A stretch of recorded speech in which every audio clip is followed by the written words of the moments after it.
इसको पढ़ना प्रारंभ कर दें। इससे पूर्व के हम इसको आरंभ करें पढ़ना, इससे पूर्व आप सबसे एक सुझाव लेना है, क्योंकि एक ये सुझाव आया था कि 10वें समोल्लास तक पढ़ने के बाद में हम फिर से पहले समोल्लास से पढ़ें।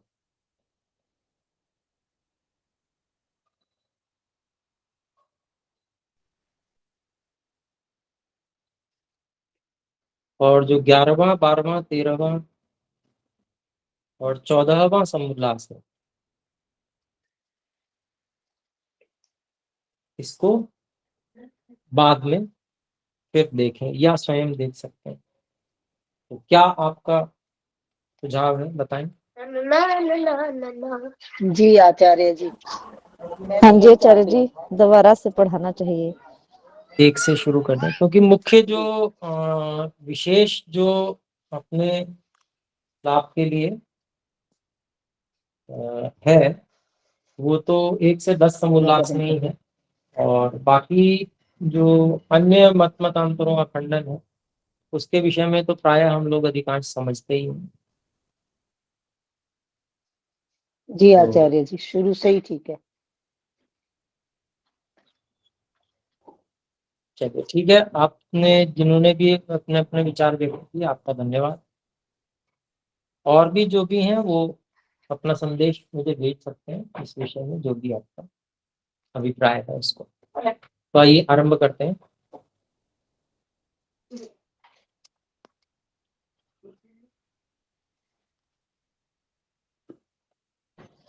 गुरुरुचिष्ट भोजनम, ये हमारा ये वाला हो चुका था।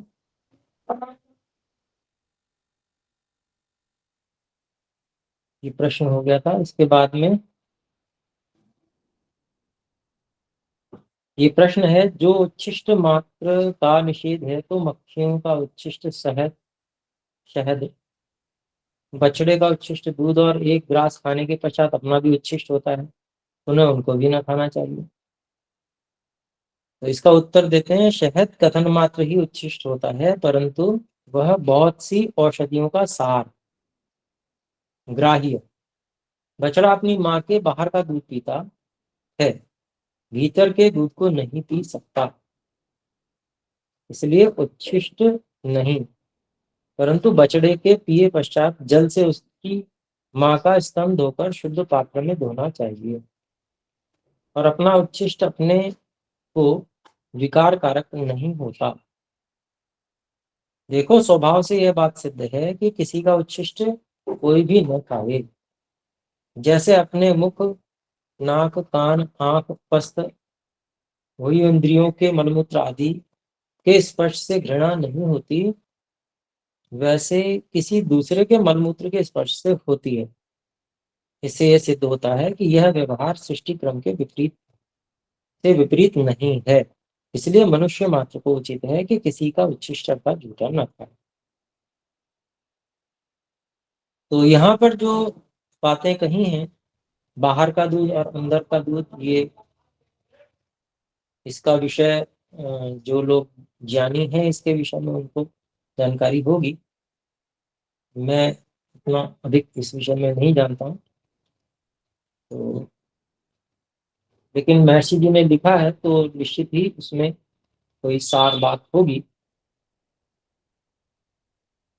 ऐसा हम लोग मान सकते हैं।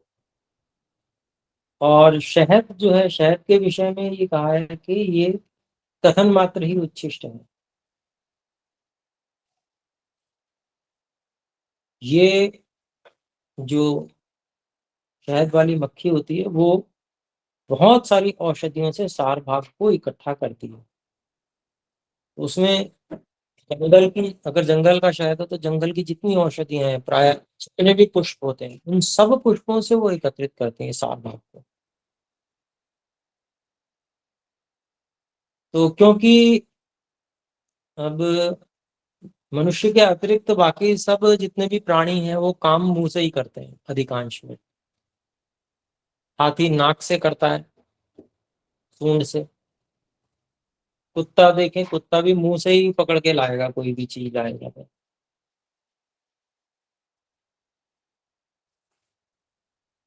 तो ऐसे ही मधुमक्खियां भी हैं, वो भी मुंह से ही कार्य करती हैं, इकट्ठा करती हैं सब कुछ। तो कहना मात्र ये झूठा है, वास्तव में वो बहुत सारी औषधियों का सार भी है। और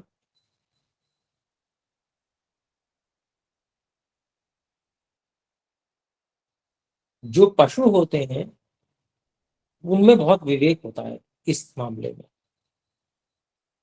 हम देखते हैं कि बिल्ली किसी को काटे तो बचे ही नहीं, चूहे को मार के खा जाती है, लेकिन अपने बच्चे को वो मुंह से ही पकड़ती है, कहीं कोई दांत दांत नहीं लगता। मुंह से ही पकड़ती है, अपने बच्चे को भी उठा के ले जाती है कहीं दूसरी जगह जब स्थान परिवर्तन करना होता है। तो मुंह का उपयोग भी किस समय कैसे करना है, ये भी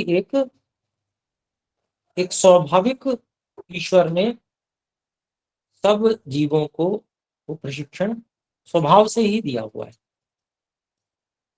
इस कारण से किस प्रकार से मुंह से मधुमक्खी कार्य करती होगी, तो वो निश्चित ही कुछ ऐसी बात अवश्य होगी कि वो उसमें कुछ अंतर अवश्य होगा। वो झूठन नहीं होती होगी, बल्कि खाने योग्य होती है।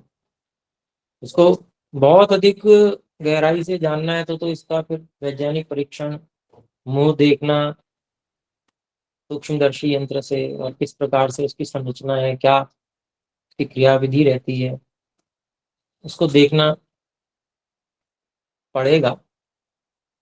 लेकिन अगर हम सामान्य रूप से एक अनुमान करें, तो जैसे कि हम उदाहरण, जैसे बिल्ली का उदाहरण दिया, तो बिल्ली जो है मुंह से ही अपने बच्चों को लेके जाती है और पकड़ती है बाकायदा उसको बहुत अच्छे से। जैसे हाथों की हमारी पकड़ होती है, ऐसे मुंह की पकड़ होती है, और छूट नहीं सकता वो बच्चा, चाहे कितनी ऊंची छलांग मार ले, मुंह से नहीं छूट सकता। तो ये जो है स्वभाव पशुओं को परमात्मा ने दिया है। ऐसे ही हम एक उदाहरण से अन्यों के विषय में भी समझ सकते हैं। तो कहाँ लात लगे कहाँ ना लगे, यहाँ भी इतना भी नियंत्रण उनके पास अवश्य होगा।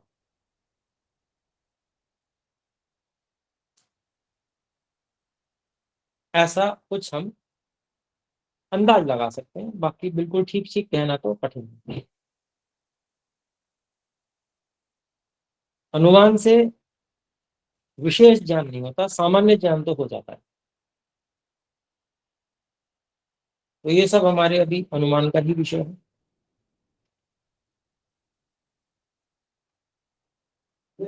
और जब हम भोजन करते हैं तो भोजन करते समय उद्देश्य भी भोजन करने का ही रहता है। तो भोजन का उद्देश्य रहता है तो लार भी उसमें जाती है, मिक्स होती है। हाथ में भी कहीं ना कहीं थोड़ा बहुत भाग लगता होगा, तो झूठन ही हो जाती है वो। चम्मच से खाते हैं, जिस बर्तन में खाते हैं चम्मच खाते हैं, तो चम्मच भी मुंह में जाती है, लार लगती है उसमें, और फिर दोबारा उसी भोजन में जाता है वही चम्मच। तो झूठा ही होता है वो, किसी न किसी तरह से हो ही जाता है। तो इस बात को हम समझ सकते हैं, और ये भी हम समझ सकते हैं, और कोरोना काल के बाद में तो जरूर समझ सकते हैं सभी लोग कि भाई किस प्रकार से संक्रमण हो सकता है। ठीक है, उसका तो हमें पता चल गया कि भाई ठीक है, बहुत प्रचार भी हो गया कि ऐसे ऐसे कोई इस प्रकार का भी विषाणु है। बहुत से विषाणु ऐसे होते हैं जिसके बारे में पता ही नहीं होता है। तो सारे विषाणुओं को वैज्ञानिकों ने खोज लिया हो, ऐसी भी बात नहीं है। तो सावधानी रखना ही ये विशेष लाभदायक है। व्यर्थ में क्यों इस प्रकार का कार्य किया जाए जिससे कोई रोग आदि की संभावना हो, क्योंकि ये सब विषाणु सब अदृश्य ही होते हैं, दिखने योग्य नहीं होते। इनको आयुर्वेद में भूत व्याधि कहते हैं, भूत भूत बाधा बाधा विषाणुओं को, क्योंकि ये दिखते नहीं है। और भूत तो ये है ही, भूत का मतलब प्राणी। आदि भौतिक दुख होते हैं तो वो प्राणियों से जो दुख होता है वही होते हैं, तो भूत से मतलब प्राणियों से मिलता है तो प्राणी, लेकिन वो इतने सूक्ष्म है कि पता ही नहीं चलते, तो इसलिए उसको भूत व्याधि कहा जाता है, विषाणुओं से जो दुख उत्पन्न होता है। तो ये कहीं भी हो सकता है, किसी के शरीर में किसी प्रकार का कोई संक्रमण हो, उसकी रोग प्रतिरोधक क्षमता कमजोर हो, और उसके कारण से, उसके संपर्क से वो विषाणु हमारे भोजन में आ जाए या हमारे द्वारा आहार कर लिया जाए, हो सकता है हमारी रोग प्रतिरोधक क्षमता सुदृढ़ भी हो, लड़ भी लेगी, रोगी मान लीजिए नहीं भी होंगे, लेकिन ओज का क्षय तो होगा ही होगा। ओज ये 8वीं धातु होती है और यही रोग प्रतिरोधक क्षमता है। युद्ध करना होगा तो युद्ध में दोनों पक्षों की हानि होगी, तो ओज जो है वह इस व्यर्थ व्यर्थ के कामों में न लगकर हमारी साधना में लगे, सूक्ष्म विचारों को, सूक्ष्म पदार्थों को, तत्वों को समझने में लगे, वो ओज का उपयोग हो, तो उसकी सार्थकता है, जीवन की सार्थकता है। और वो ऐसी लड़ने भिड़ने में लग जाए सारी ओजह शक्ति, तो जीवन बेकार, कुछ कमाया ही नहीं। इसलिए बहुत सावधानी से आहार को लिया जाता है, झूठा नहीं खाया जाता है, गिरी हुई जमीन पे वस्तुएं होती हैं उनको नहीं खाया जाता है, या उनको मान लो कोई महत्वपूर्ण अच्छी चीज है उसको धो के फिर अच्छे से फिर प्रयोग में लिया जाता है। ये सब सावधानियां रखी जाती हैं, क्योंकि जितना अधिक हम सावधानी रखेंगे उतना हमारा ओज सुरक्षित रहेगा, रोग प्रतिरोधक क्षमता खर्च नहीं होगी, या खर्च हम कहीं पर करेंगे तो रोग प्रतिरोधक रोध में खर्च ना होके वो हमारे विशेष उपयोग में आएगा, जहां हम उसको वास्तव में, उसको खर्च होना चाहिए हमारी उन्नति के लिए, जहां खर्च होना चाहिए उस ज्ञान विज्ञान में वो लगेगा वो पूंज। तो इसलिए ये बातें बहुत सही अच्छी हैं, और कहीं औषध के रूप में तो विष का भी उपयोग किया जाता है, और वो विष होता है वो भी सबके मुख से ही लिया जाता है, उस विष से भी बहुत सूक्ष्म मात्रा लेकर बहुत अच्छी अच्छी औषधियां तैयार कर दी जाती हैं। तो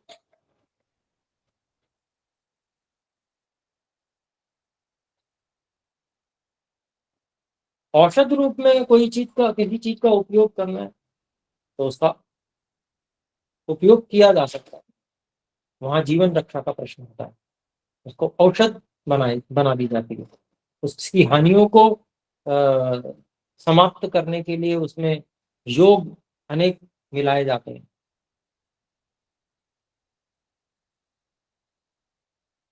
ऐसे ही शहद भी है, शहद भी हो तो दैनिक बहुत ज्यादा कोई, जैसे नमक खाया जाता है या और हम गेहूं का आटा खाते हैं या चावल खाते हैं, इस तरह से तो शहद खाया नहीं जाता और खाना भी नहीं चाहिए। तो शहद का अजीर्ण वो मारक होता है, बाकी किसी भी चीज के अजीर्ण अजीर्ण को ठीक करने का उपाय है, शहद का अगर अजीर्ण हो गया तो उसको ठीक करने का ही कोई उपाय नहीं, मारक होता है, मार ही देता है। इसलिए कभी भी ये परंपरा ही कहीं नहीं है कि शहद बहुत अधिक मात्रा में खाया जाता हो, औषध की आवश्यकता होती है तब शहद खाया जाता है, या ऋतु के अनुसार कभी आवश्यक होता है तो दिया जाता है। तो क्यों, उसमें बहुत सारी औषधियों का योग भी है और उसमें गुण विशेष है, आयुर्वेद के अनुसार तो उसका उपयोग किया जाता है। यहाँ तो सामान्य भोजन की बात है जो हमें 3 समय प्राय करना है, तो उसमें झूठन आदि ना हो, इसके लिए विशेष अपने लोगों को प्रयास करना चाहिए। प्रश्न करते हैं, अगला प्रश्न है, भला स्त्री पुरुष भी परस्पर उच्छिष्ट न खाएं? तो उत्तर है नहीं, न खाएं, मतलब क्योंकि उनके भी शरीरों का स्वभाव भिन्न भिन्न है। पति और पत्नी के विषय में कह रहे हैं, स्त्री और पुरुष मतलब पति और पत्नी से अभिप्राय है यहाँ पर। तो कहते हैं पति और पत्नी का जो शरीर है उसमें भी स्वभाव भिन्न है, इसलिए झूठन तो आपस में भी नहीं खानी चाहिए। भोजन उतना ही ले जितनी हमें आवश्यकता है, उसकी ये आवश्यकता क्यों पड़े कि भाई छोड़ना पड़ रहा है और फिर कोई दूसरा खा रहा है, वो अनुचित है। हम उतना ले जितना हमें पता है कि इतना हम खाएंगे तो शरीर में बल वर्ण की वृद्धि होगी, समुचित है, ये पर्याप्त है, उतना ले और उसको हम पूरा खा लें। तो जब बचेगा नहीं तो झूठन खाने का मतलब ही नहीं बनेगा। फिर प्रश्न करते हैं, कहो जी, मनुष्य मात्र के हाथ की हुई रसोई उस अन्न के खाने में क्या दोष है? क्योंकि ब्राह्मण से लेकर चांडाल पर्यंत के शरीर हाड़ मांस चमड़े के हैं, और जैसा रुधिर ब्राह्मण के शरीर में वैसा ही चांडाल के आदि के। पुनः मनुष्य मात्र के हाथ की पकी हुई रसोई के खाने में क्या दोष है?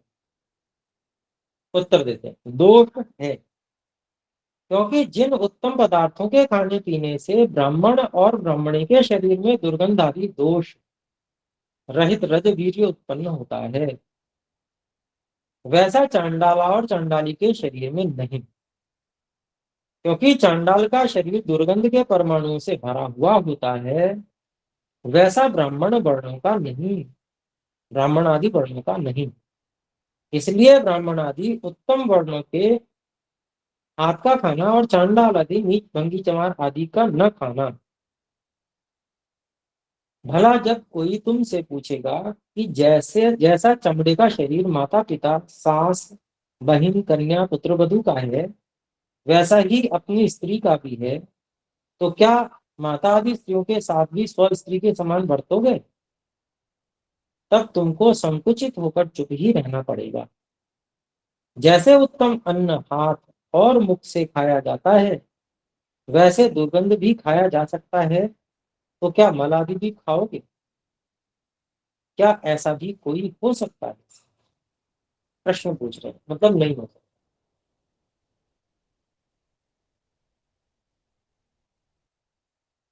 तो यहाँ पर ये जो बात कही है इसमें वास्तव में तथ्य भी है कि जो अपने भोजन आदि में सावधान रहते हैं बहुत अधिक। पहले तो यहाँ तक इतनी परंपरा थी, प्याज लहसुन तक भी नहीं खाया जाता था परिवारों में, और अभी भी कुछ परिवार हैं जहाँ नहीं खाया जाता है। हमारा अपना परिवार भी ऐसा ही है। हमारी माता जी तो बिल्कुल बहुत ही दूर रहती थी, तो परिवार में वो परंपरा अभी भी है।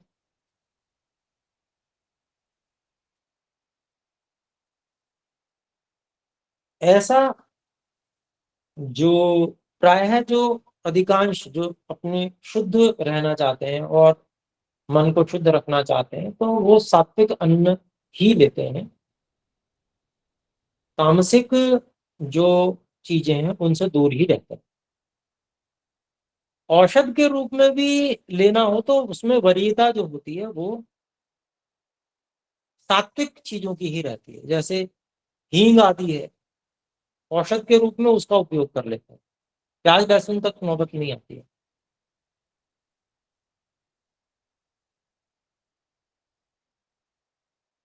क्योंकि हम स्वयं देखते हैं, दूसरा व्यक्ति कोई कच्चा प्याज खा के आ जाए और हमसे बात करे तो उससे बात करनी कठिन हो जाती है। तो दुर्गंध तो है, इसीलिए तो परेशानी है, नहीं तो क्या परेशानी, कुछ भी नहीं।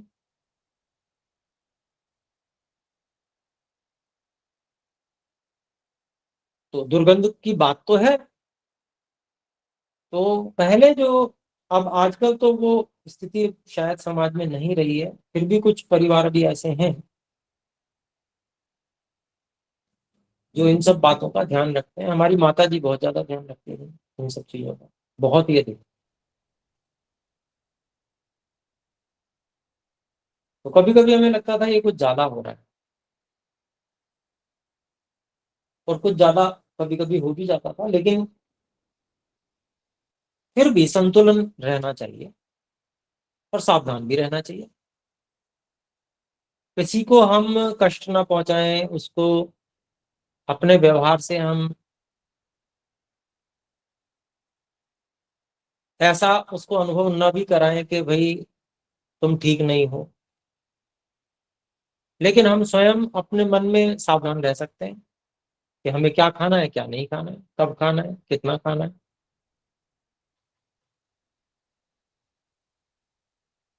तो ये सब चीजें स्वयं ध्यान रखी जा सकती हैं बिना किसी दूसरे को कष्ट पहुंचाए। कई लोग होते हैं अपनी, केवल अपना देखते हैं, दूसरे के कष्ट, दूसरे कोई अपमान हो रहा है या इत्यादि उसको नहीं देखते हैं। तो वो अनुचित है, वैसा व्यवहार नहीं करना चाहिए। किसी से घृणा का व्यवहार क्यों नहीं करना चाहिए।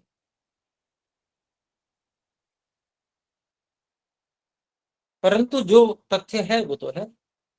अगर कोई गंदा रहता है, वो कहता है कि हम तो गंदे ही रहेंगे लेकिन हमसे गले मिलो, तो ऐसा कैसे हो जाएगा।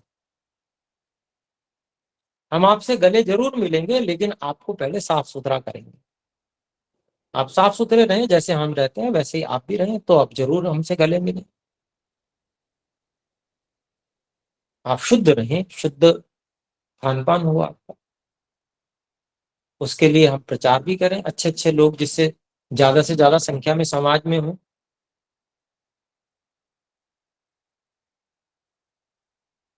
और जो बात पीछे आई थी कि भाई शूद्र, तो शूद्र जो होते हैं वे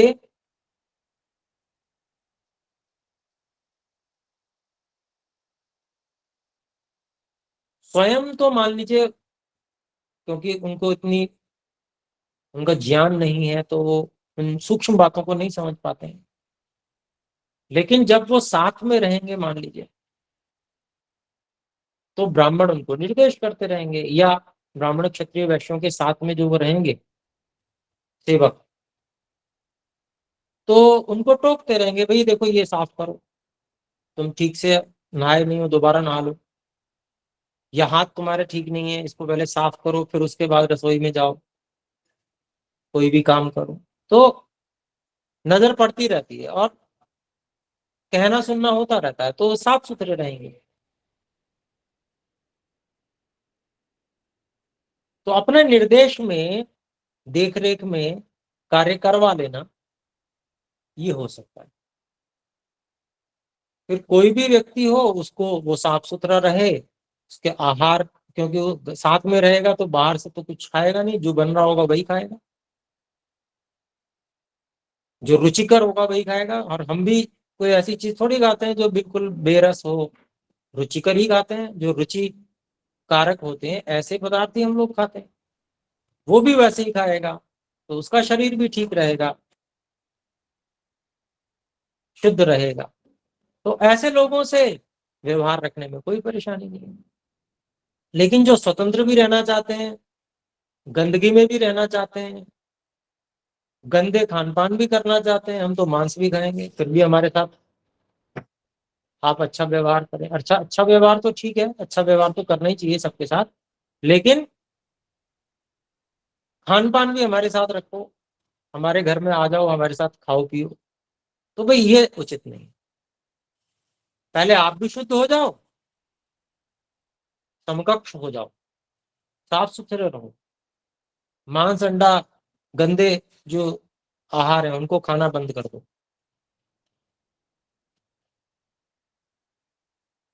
तो बहुत अच्छी बात है। तो अवश्य आपस में खान पान इत्यादि साथ में हो सकता है। साथ में का मतलब झूठन नहीं, झूठन तो किसी का भी नहीं बिल्कुल, चाहे कोई कितना ही सात्विक हो, लेकिन उनके घर आना जाना इत्यादि, और जो भोजन इत्यादि है, कभी अपने घर उनको भोजन पे बुलाना या उनके घर भोजन पे चले जाना, ये सब हो सकता है। तो समाज में समरसता आए, इसके लिए भी प्रयास होना चाहिए, लेकिन उससे आदर्शों को छोड़ दिया जाए, ये बात सिद्ध नहीं होती। जो सर्वोत्तम कार्य है उसको और वैसे जीवन को छोड़ दिया जाए सब।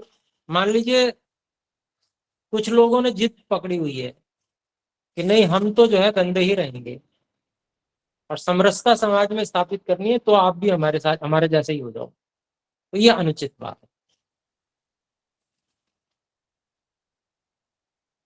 समरसता स्थापित करने के लिए सब लोगों को अच्छा बनाना।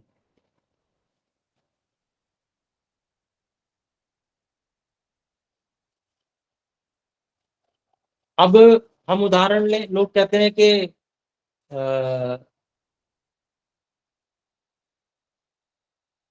मांस आदि हम इसलिए खाते हैं क्योंकि हमें समय पड़े तो हम घबरा ना जाए, मारकाट, क्षत्रिय है हम तो मारकाट मचाते हैं।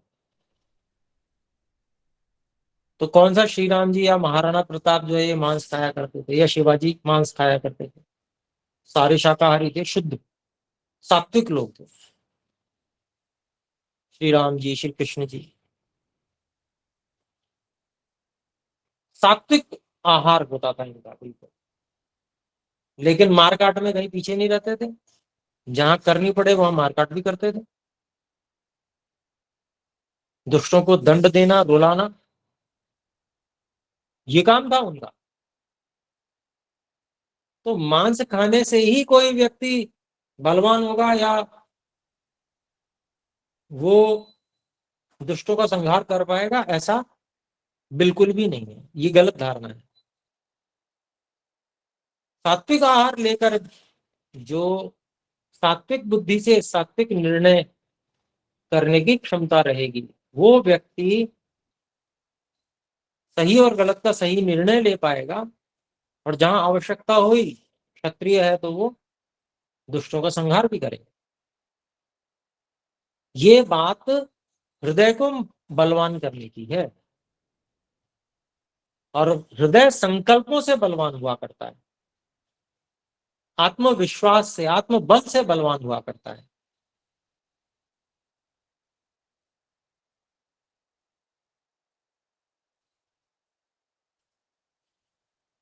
और राक्षस तो पहले खूब मांस खाते थे, और बुरे बुरे उल्टे सीधे काम करते थे, लेकिन विजयी कौन होते थे? तो श्री राम। तो सात्विक शक्ति शक्तिशाली भी हो सकती है, यह आवश्यक नहीं है कि जो सात्विक लोगों को शक्तिशाली नहीं हो सकते। शक्ति ब्रह्मचर्य पे आश्रित है विशेष, शरीर के स्वास्थ्य, बीज और ब्रह्मचर्य। एरंड का बीज होगा तो एरंड का ही वृक्ष बनेगा, वट वट वृक्ष नहीं बन सकता कभी। ऐसे ही जो उत्तम बीज होगा उससे बलशाली शरीर बनेगा, ब्रह्मचर्य से युक्त होगा तो वो बल को बढ़ाएगा, उसके सामने नहीं टिक सकते चाहे कितने ही मांस खाने वाले लोग हों।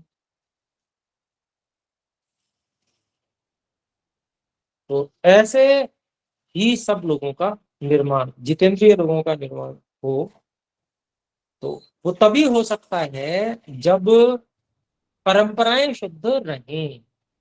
और परंपराएं बिगड़ गई, सात्विकता रही नहीं, तो ब्रह्मचर्य का पालन हो ही नहीं सकता, जितेंद्रियता हो ही नहीं सकती।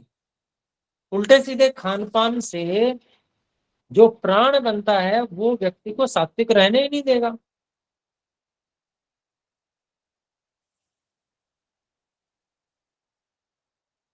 इस कारण से शुद्धता पे ध्यान रखना ये बहुत आवश्यक है, उसकी परंपरा का लोप नहीं होना चाहिए।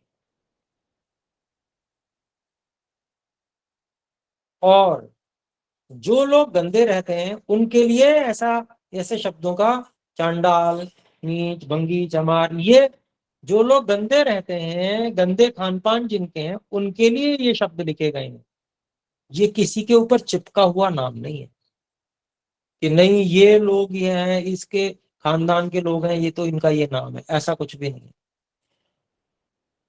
ये उन लोगों के नाम है जो लोग गंदे रहते हैं,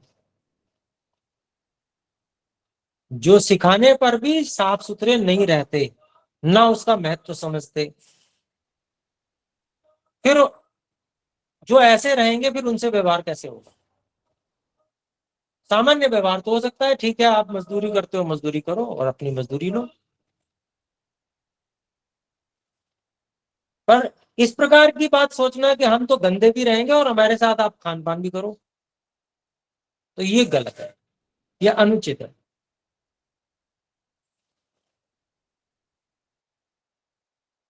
और पुत्र पुत्रियां किसी के भी हो,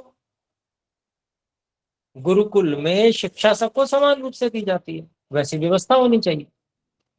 आज वैसी व्यवस्था नहीं है तो ये किसका दोष है? ये ऐसी व्यवस्था न करने वालों का दोष है। ऐसी व्यवस्थाएं करनी चाहिए जिससे सब बच्चों को समान रूप से शिक्षा, अच्छा बनने का अवसर प्राप्त हो। फिर उनमें से चाहे किसी ऐसे परिवार से भी बच्चा आया हुआ हो जो सामान्य रूप से गंदे रहते हैं, नहीं साफ सुथरे रहते हैं, और वो उन्नति करके और वो अच्छे साफ सुथरा रहना उसने शुरू कर दिया, उसने उन्नति करके वेद आदि विद्याएं पढ़ ली,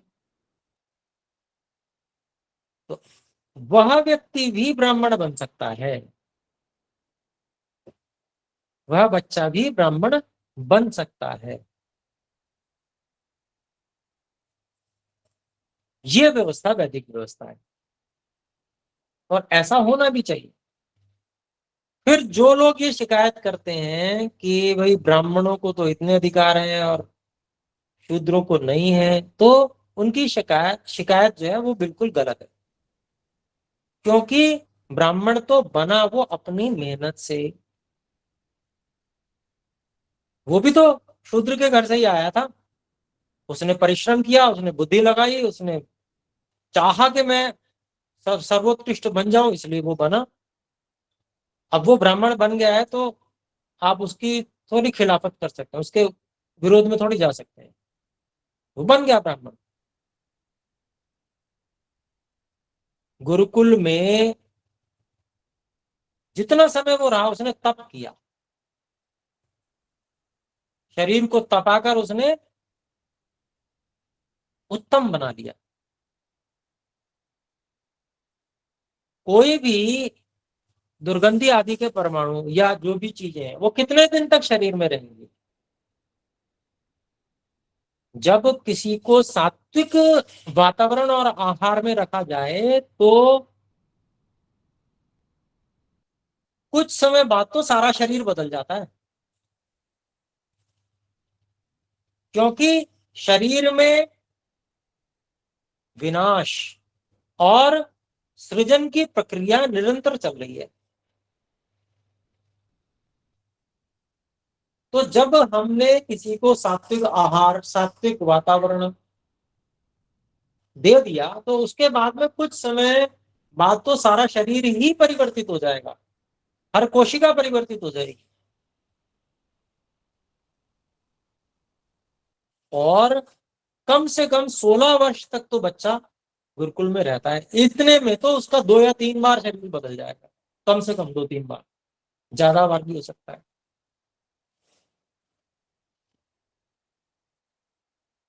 और यदि वो इतना परिश्रम कर रहा है, उसने संकल्प लेकर और वेद का अध्ययन किया, तो वो निश्चित रूप से ब्राह्मण हो जाएगा। इसके उदाहरण भी हैं बहुत सारे। महीदास, ऐतरेय महीदास,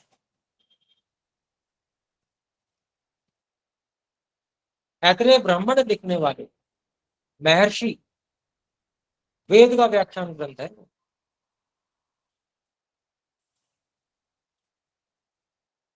आज सर्वत्र उनकी जय जयकार है। उनके दिए हुए विज्ञान को सर्व सब तरफ नमन है। वैसा विज्ञान आजकल के वैज्ञानिक नहीं खोज पाए अभी तक।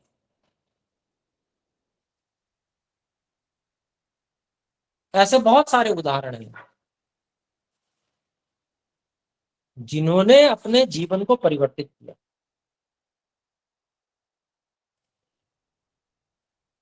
उनके पिता या माता वो नहीं रहते होंगे अच्छे ढंग से या साफ सुथरे, इसीलिए या पढ़ नहीं पाए होंगे, इसलिए वो दास लगता उनके पीछे।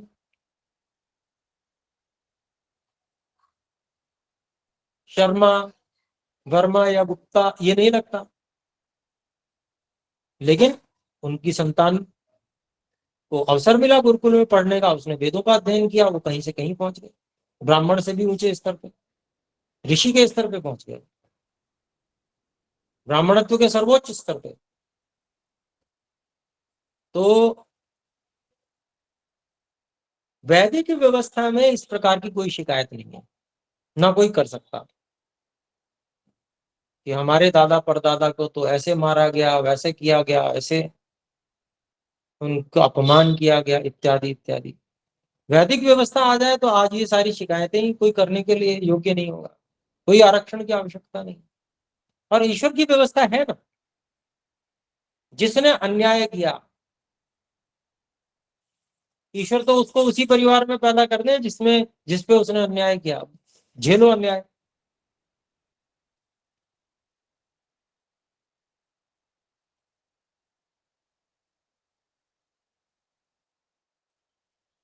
तो ईश्वर की व्यवस्था अपने आप में सबसे अधिक प्रधान है, प्रबल है। और इस व्यवस्था को जो हमारे द्वारा बिगाड़ी गई है सामाजिक व्यवस्था, उसको सुधार करने के लिए प्रयास होना चाहिए। और उसमें सबसे पहला प्रयास यही होना चाहिए कि जो किसी की भी संतान हो, वो 5 से 8 या 12 वर्ष तक चाहे किसी की भी संतान हो, वो उन सबको समान रूप से गुरुकुलों में शिक्षा और उन्नत होने का अवसर मिलना चाहिए। शरीर चाहे दुर्गंध के परमाणुओं से, उस बीज से, उस रज से उत्पन्न हुआ हो, तो भी उसको सर्वोत्कृष्ट बनने का अवसर उपलब्ध रहता है। ऐसा अवसर सबको मिलना चाहिए। तो जो वास्तव में नीच होगा, जो वास्तव में चांडाल होगा, उसी को ऐसा कहा जाएगा, दूसरे किसी को नहीं। तो इसलिए यहां पर ये जो सिद्धांत है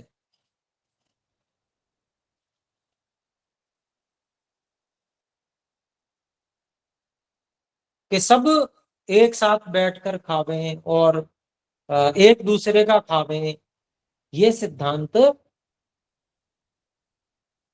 एक स्तर के लोगों के लिए ठीक है, जो आपस में शुद्ध भाव से रहते हैं, उनके कार्य भी शुद्ध हैं, उनका खान पान भी शुद्ध है, साफ सुथरे वो रहते हैं, उनका भोजन भी शुद्ध है, उनके लिए उचित है। लेकिन ऐसा उचित नहीं है जो लोग निकृष्ट पदार्थों का सेवन करते हैं, उनके निकृष्ट पदार्थों का सेवन जो उत्कृष्ट पदार्थों का सेवन करते हैं उनको भी करना पड़े, यह अनुचित है। ऐसा नहीं करना चाहिए। बल्कि जो निकृष्ट पदार्थों का सेवन करते हैं उनको भी उत्कृष्टता की ओर लाने का प्रयास करना चाहिए गुरुकुलीय व्यवस्था के द्वारा। उनकी संतानों को उत्कृष्ट बना देंगे।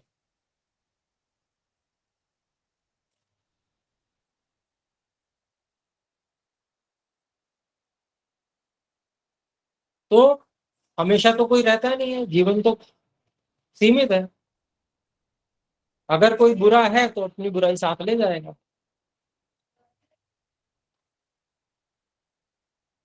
गलत खान पान है किसी का तो वो उसके साथ जाएगा, उसकी आदतें उसके साथ जाएंगी। वो उन अपनी आदतों को आगे प्रसारित नहीं कर पाएगा, क्योंकि वहां व्यवस्था कौन सी हो गई, गुरुकुल की, जहां सबकी संतानों ने एक उत्तम व्यवस्था को प्राप्त करने के लिए जाना है। इससे समाज की सारी उन्नति होती है। आज उन्नति नहीं हो रही है, क्यों? क्योंकि गुरुकुल व्यवस्था नहीं है, माता पिता वही है, वापस चाहे विद्यालय में कुछ भी सीखा, वापस आके घर में वही करना है। और विद्यालय में भी क्या सीख रहे हैं? अशुद्ध आहार, पिज्जा बर्गर, मांसाहार, अंडे का आहार, यही सीख रहे हैं तो विद्यालय में। और क्या सीख रहे हैं बताइए? जो अच्छे घरों के बच्चे, जिनके परिवारों में शुद्ध खान पान होता है, वे भी विद्यालयों में जाकर उल्टे सीधे गंदे खान पान सीख जाते हैं।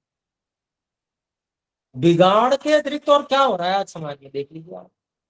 जिनके परिवारों में बहुत सुंदर उत्तम परंपरा खान पान की रही है, वो सारे के सारे परिवार बिगड़ते जा रहे हैं, क्योंकि बच्चे विद्यालयों में जाके क्या सीख रहे हैं? उल्टा सीधा सीख रहे हैं। और फिर एक और क्या कहा जाता है कि समय के साथ चलना सीखो,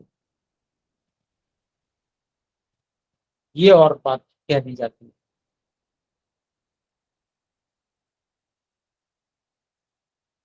तो जो कुछ अच्छा प्राप्त है उसे भी छोड़कर और खराब को प्राप्त करने का प्रयास करो, ये तो ये मतलब हो गया। तो ये अनुचित है, ठीक नहीं है। सर्वोत्कृष्ट सबको प्राप्त होना चाहिए, सब सर्वोत्कृष्टता की ओर जाने चाहिए, यही समाज की उन्नति का हेतु है। ये नहीं कि जो कोई गलत कर रहा है तो बाकी सब भी गलत करने लग जाएंगे, ये अनुचित है। तो इस बात को, ये जो पैराग्राफ है इसमें जो लोग नहीं समझते हैं इस बात को, वे इसमें बहुत ज्यादा असंतुष्ट और अप्रसन्न हो जाते हैं इस पैराग्राफ को पढ़ के, कि ये क्या बात रही। पर उसकी जो मूल है, उसकी जो गहराई है बात की, वो नहीं समझते। उन्नति किसमें है? प्राण विद्या को नहीं जानते हैं। शरीर में अन्न सात्विक नहीं जाएगा तो प्राण भी सात्विक नहीं होगा। सात्विक प्राण की उत्पत्ति नहीं होगी तो विचार भी सात्विक नहीं होंगे। इसलिए सबको श्रेष्ठता की ओर ले जाना। इस संसार में सब प्रकार के उपाय हैं, रोगों के उपचार करने के लिए भी सब प्रकार के उपाय हैं, सब प्रकार की औषधियां हैं। चुनाव हमें करना है, कौन सी हम करें। वातनाशक तो हींग भी है, वातनाशक तो लहसुन भी है। हमें किस चीज का चुनाव करना है, ये हम पर निर्भर। हमारे को क्या प्राप्त करना है, हमारा लक्ष्य क्या है, हमारा ध्येय क्या है। आज ध्येय ही नहीं पता पब्लिक को, जनता को। तो ठीक है भैया, ये भी ठीक है, जैसे भी हो, जीना है। ध्येय क्या है, उस ध्येय को प्राप्त करने के लिए जीना है, ऐसा कुछ नहीं। आज ऐसी परंपरा, जो अंध परंपरा चली हुई है, इस परंपरा को ठीक करने का दायित्व आर्यों पर है। जो लोग जानते हैं सही क्या है, किससे जीवन का लक्ष्य प्राप्त होगा, कैसे मन की आंतरिक शक्तियों को जागृत कर पाएंगे, उन आंतरिक शक्तियों को जागृत करके क्या क्या प्राप्त हो सकता है,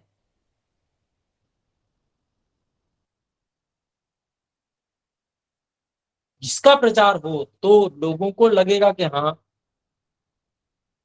इतनी बड़ी उपलब्धियां हैं तो इतना थोड़ा सा तप तो करने योग्य है।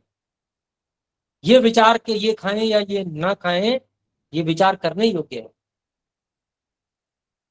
लापरवाही न करने योग्य है।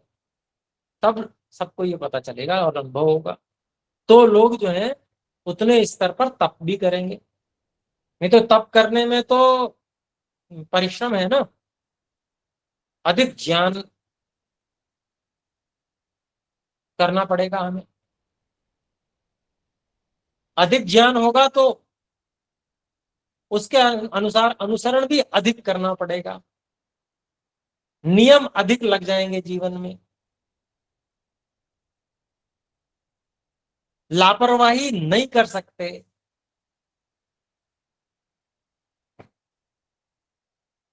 तो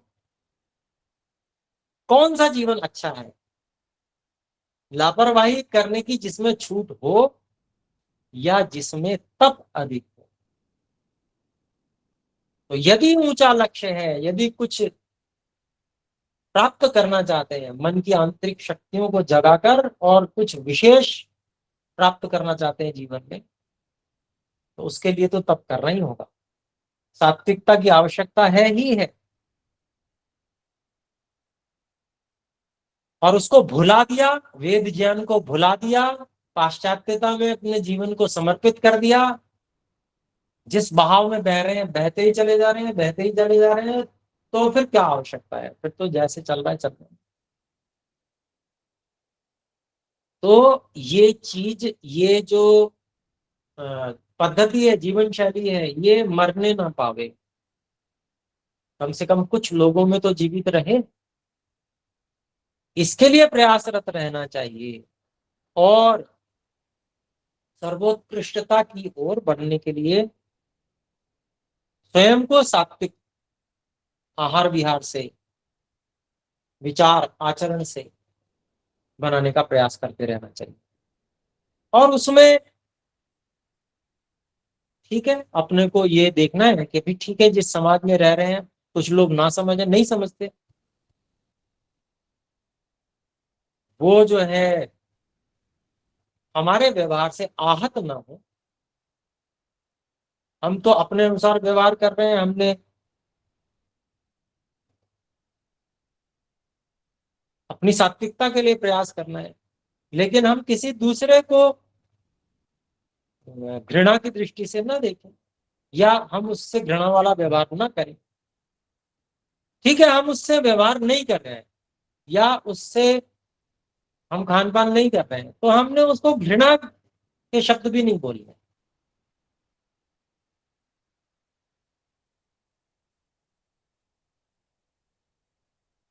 और सुधार भी करना है तो बड़े प्रेम से।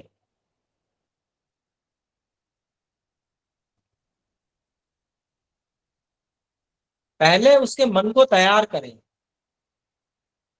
ज्ञान विज्ञान के द्वारा, फिर कि भाई देखो, ऐसे रहना अच्छा है, आप भी ऐसे रहो, हम तो ऐसे रहते हुए आनंदित हैं, आप भी ऐसे रहो।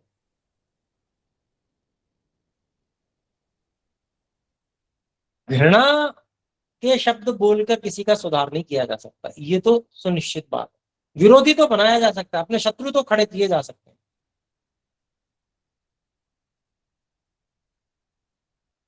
तो ये सब बातें ध्यान में रखकर और इन बातों को, इन सुधारों को अपने ऊपर लागू करना, और सभी परिवारों के, चाहे वो कैसी भी स्थिति में हो, बुरी स्थिति में हो, गंदे खान पान हो, चाहे कैसी भी स्थिति में हो, लेकिन उनके परिवारों के बच्चों को तो कम से कम सर्वोत्कृष्टता की ओर बढ़ने का अवसर मिलना चाहिए, उसके लिए प्रयास होना चाहिए सब। गुरुकुली शिक्षा प्रणाली के लिए बहुत प्रयास होना चाहिए। तो अगला प्रश्न है, जो गाय के गोबर से चौका लगाते हो तो अपने गोबर से क्यों नहीं लगाते? और गोबर के चौके में जाने से चौका अशुद्ध क्यों नहीं होता? देखिए कितना अच्छा प्रश्न किया।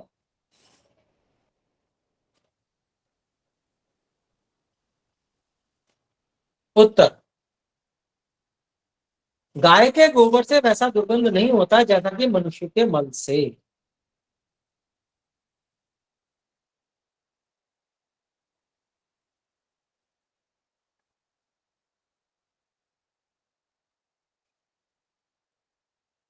क्योंकि गाय जो है उसका भोजन भी जो है वैसा है, घास खाती है, और उसकी पाचन शक्ति उसी के अनुकूल बनाई परमात्मा ने। तो पाचक रस भी उसी तरीके के होते हैं। तो इसलिए हरी चीजें खाने से और सड़न न हो पाने से, उन चीजों में सड़न इतनी नहीं होती है जो घास आदि है, तो इसके कारण से वहां दुर्गंध नहीं होती है। मनुष्य जो चीज खाता है वो सब पकी पकी चीज खाता है, ऐसी चीज खाता है कि उसके बाद में उसका सड़ना तय होता है। अगर हम ना खाएं और वो यूं रखे रहने तो आग वो सड़ जाएगी, ऐसी वस्तुएं खाता है। सब्जी देख लीजिए आपकी गर्मियों में, सुबह की रखी शाम को आप नहीं खा सकते हैं, फ्रिज में रख दी तो अलग बात है। सुबह की अगर आपने गर्मियों में सब्जी बनाई और जो जो हम खाते हैं वो शाम तक वो पक्का उसमें से खट्टी बदबू आने लगती है, खाने योग्य नहीं रहती, वो दुर्गंध आने लगती है। ऐसी स्थिति होती है, ऐसी चीज हम खाते हैं। अब वो सड़ेगी नहीं तो और क्या होगी। हमारा अभ्यास वैसा ही है, हमें उससे कम में हजम भी नहीं होगा, इसलिए वही खाना पड़ता है। लेकिन जब मल होता है उसका तो वो बहुत दुर्गंधित हो जाता है, क्योंकि कुछ समय तो वो पेट में भी रहेगा। बाहर ही रहते रहते वो दुर्गंधित हो रहा है तो अंदर जाके तो और ज्यादा गर्मी होती है अंदर।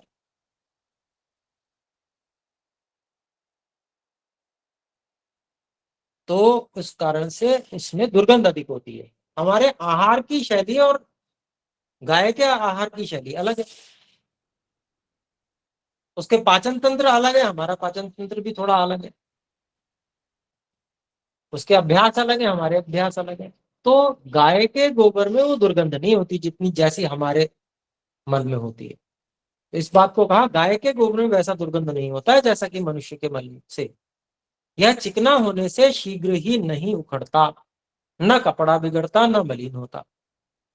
गाय के गोबर से जो चीज जो जगह लिपी हुई हो मिट्टी मिला के लेप देते हैं, और वो सूखने के बाद में इतनी सुंदर हो जाती है, साफ सुथरी एकदम बढ़िया। वहां अगर कोई बिना कुछ बिछाए भी बैठ जाए तो कपड़ा गंदा नहीं होगा, ऐसी स्थिति रहती है, बहुत सुंदर होती है, हमने देखा हुआ है।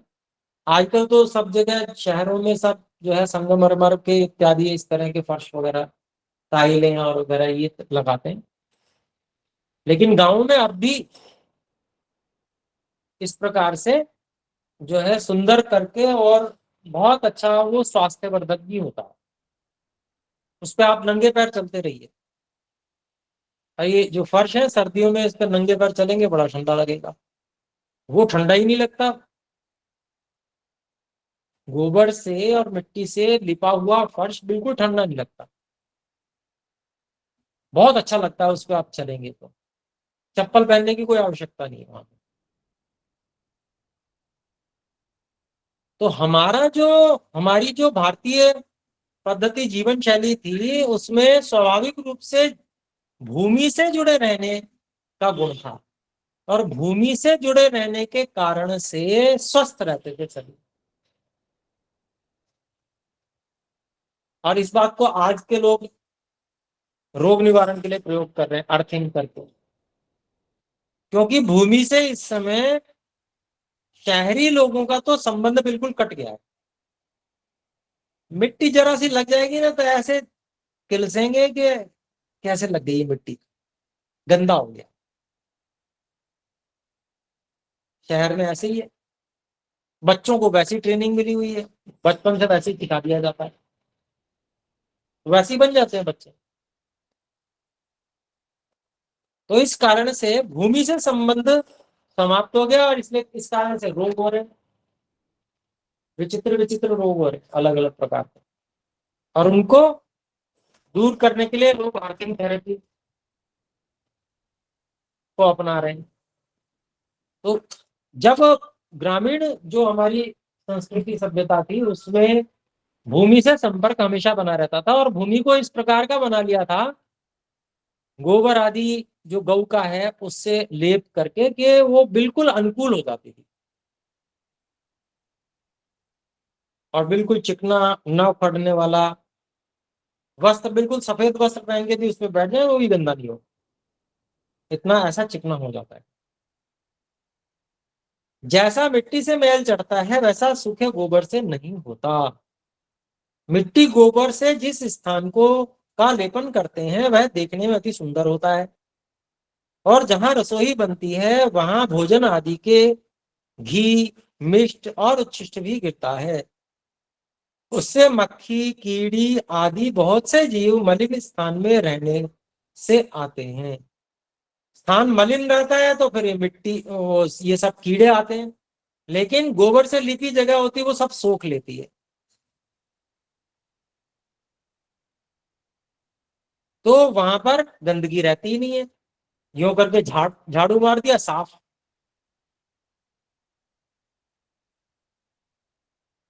तो ये जो स्थिति है, इस कारण से उसको लेपन करके और बहुत खोज करके एक हमारे मनीषियों ने इस प्रकार की ग्रामीण व्यवस्था बनाई थी। तो यहाँ कहते हैं उससे मक्खी, कीड़ी आदि बहुत से जीव मलिन स्थान के रहने से आते हैं। जो उसमें झाड़ू, लेपन आदि से शुद्धि प्रतिदिन न की जावे तो जानो पखाने के समान यह स्थान हो जाता है। इसलिए प्रतिदिन गोबर, मिट्टी, झाड़ू से सर्वथा शुद्ध रखना, और जो पक्का मकान हो तो जल से धोकर शुद्ध रखना चाहिए। इससे पूर्वोक्त दोषों की निवृत्ति हो जाती है। जैसे मियाँ जी के रसोई के स्थान में कहीं कोयला, कहीं राख, कहीं लकड़ी, कहीं फूटी हांडी, झूठी रकेबी, कहीं हाड़ गोड़ पड़े रहते हैं, और मक्खियों का तो क्या कहना। तो ये तो तब की बात है, आज भी देख लो आप, मुस्लिम बस्तियों में चले जाइए, देखिए मक्खी और मच्छरों का तो भरमार होती है, बहुत भयंकर स्थिति होती है। तो यही बात यहाँ पर कही जा रही है कि जैसे मियाँ जी की रसोई के स्थान में कहीं कोयला, कहीं राख, कहीं लकड़ी, कहीं फूटी हांडी, झूठी रकेबी, कहीं हाथ गोड़ पड़े रहते हैं, और मक्खियों का तो क्या कहना। वह स्थान ऐसा बुरा लगता है कि कोई श्रेष्ठ मनुष्य जाकर बैठे तो उसे वांत होने का भी संभव है, उल्टी मतलब वांत होने का भी संभव है। स्ववांता वाले ही वहां योग दर्शन में आता है। वांत जो है उसको संस्कृत में उल्टी को कहते हैं। उस दुर्गंध स्थान के समान ही वही स्थान दिखता है, अर्थात जहां पर इस तरह से लेपन आदि करके शुद्ध ना किया जाए, साफ सुथरा ना रखा जाए, तो वैसा ही ये स्थान दिखता है।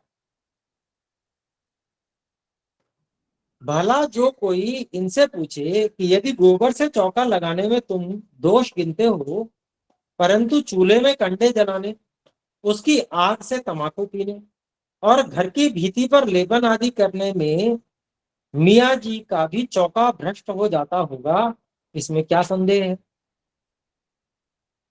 तो ये सब काम तो सब करते हैं, चाहे मुसलमान भी हो। कंडे भी बनाएंगे, जलाएंगे भी, तंबाकू भी उसी की आग से पिएंगे।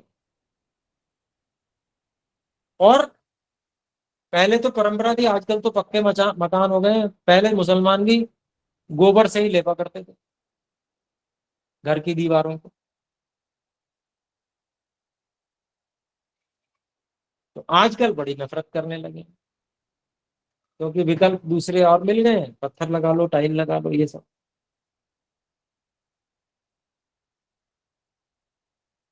तो इसलिए ये उत्तर दिया महर्षि जी ने कि जो ये प्रश्न किया था ना, और गोबर के चौके में जाने से चौका अशुद्ध क्यों नहीं होता, तो ये उस पदार्थ का गुणधर्म धर्म समझने की बात है।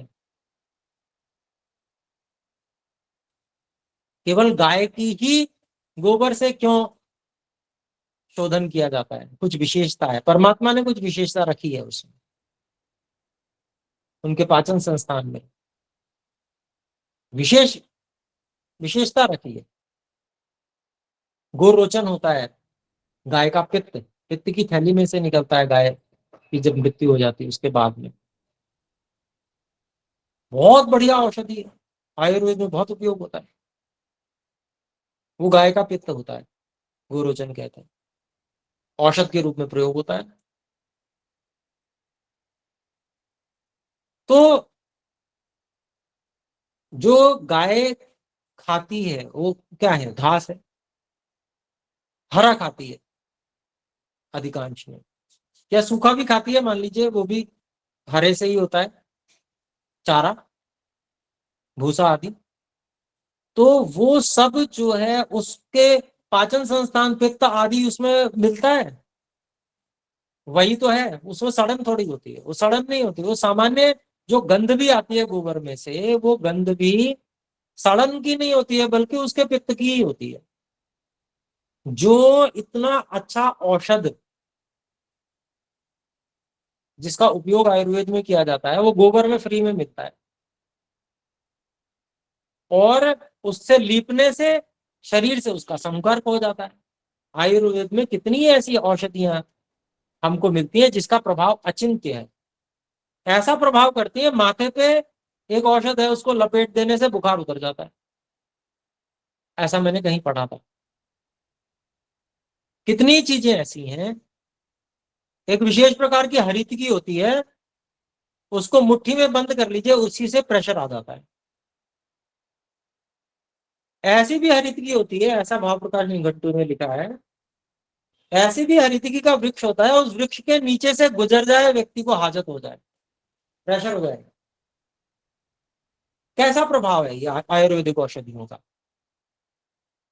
ऐसा ही प्रभाव गाय के गोबर में, और गाय का के साथ में है, गौ तो माता है, वो तो औषधियों का भंडार है, ऐसा समझ लीजिए। गाय हमने रख ली तो औषधियों का भंडार है वो, उसका गौमूत्र भी औषध है, दूध भी औषध है, घी भी औषध है, सारा पंचगव्य। और गौ माता से गले मिलना भी औषध है, गाय की सेवा करना भी औषध है। वो तो गाय ऐसा वरदान दिया परमात्मा ने मनुष्य जाति को। अरे समय अधिक हो गया, तो विषय ही कुछ ऐसा है। चलिए, अभी ये पूरा नहीं हुआ, आइए इसको यहीं पर समाप्त करते हैं। एक बार ओम का उच्चारण करें।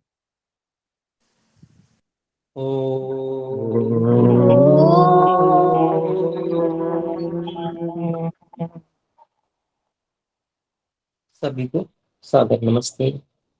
नमस्ते गुरुजी। कोई शंका समाधान हो तो रुक सकते हैं, शेष छोड़ सकते हैं कक्षा।